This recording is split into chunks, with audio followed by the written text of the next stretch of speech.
Wilson Thomas Woodruff, 1856-1924. Wilson fue un abogado y político estadounidense, además del 28º presidente de los Estados Unidos de América, desde 1913 hasta 1921. Nació el 28 de diciembre de 1856 en Staunton, estado de Virginia. Hijo y nieto de protestantes, fue inculcado desde pequeño con ideales semejantes al filósofo ilustrado Rousseau. Tras graduarse en el Davidson College de Carolina del Norte en el año 1875, ingresó a la Universidad de Princeton, Nueva Jersey, donde sobresalió en los estudios humanísticos. Se licenció en Derecho para después especializarse en la misma carrera en la Universidad de Virginia.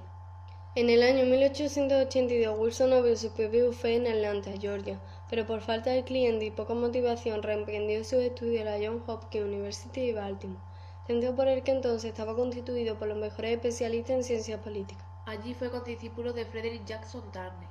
Wilson se doctoró en el año 1856 con la tesis El gobierno por el Congreso. Por sus cualidades intelectuales, Wilson en el año 1890 entró a formar parte del profesorado de la Universidad de Princeton como profesor de jurisprudencia de economía política. Con gran reputación por la publicación de varios artículos y libros sobre el sistema político y la historia de los Estados Unidos, en el año 1902 Wilson se convirtió en el rector de la universidad, puesto desde el que llevó a cabo una serie de cambios profundos sociales y educativos. Se formó un ambiente de hostilidad hacia su persona y abandonó el cargo en el año 1910.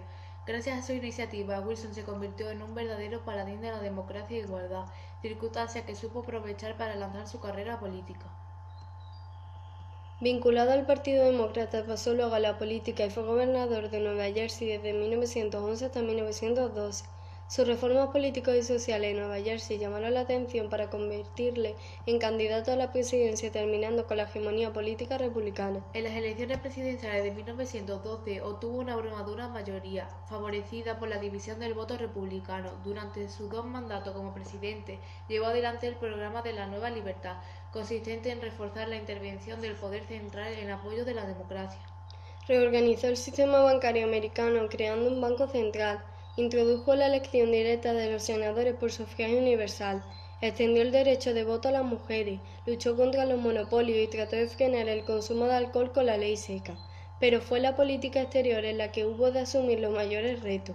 Hasta entonces, Wilson había mantenido la neutralidad de los Estados Unidos en la Gran Guerra Europea, declarada en 1914, continuando la política exterior aislacionista del país.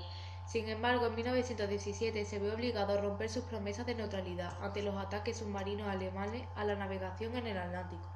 Los Estados Unidos entraron en la Primera Guerra Mundial como aliados de Gran Bretaña y Francia, contra los regímenes de Alemania y Austria-Hungría.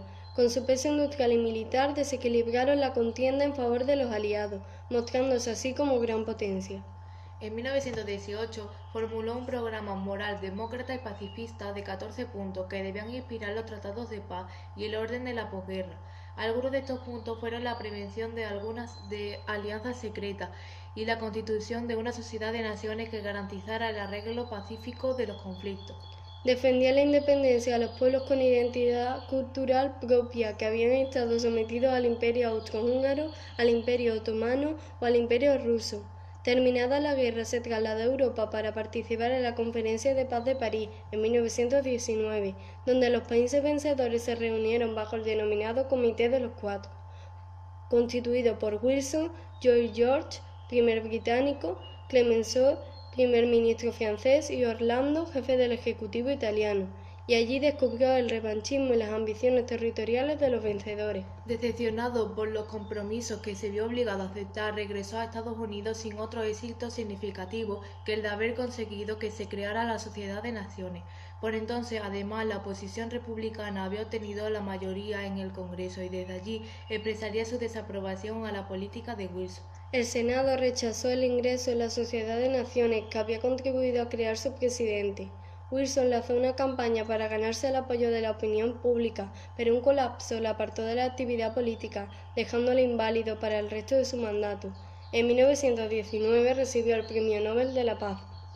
Finalmente, Wilson murió el 3 de febrero de 1924 en Washington, Distrito de Columbia.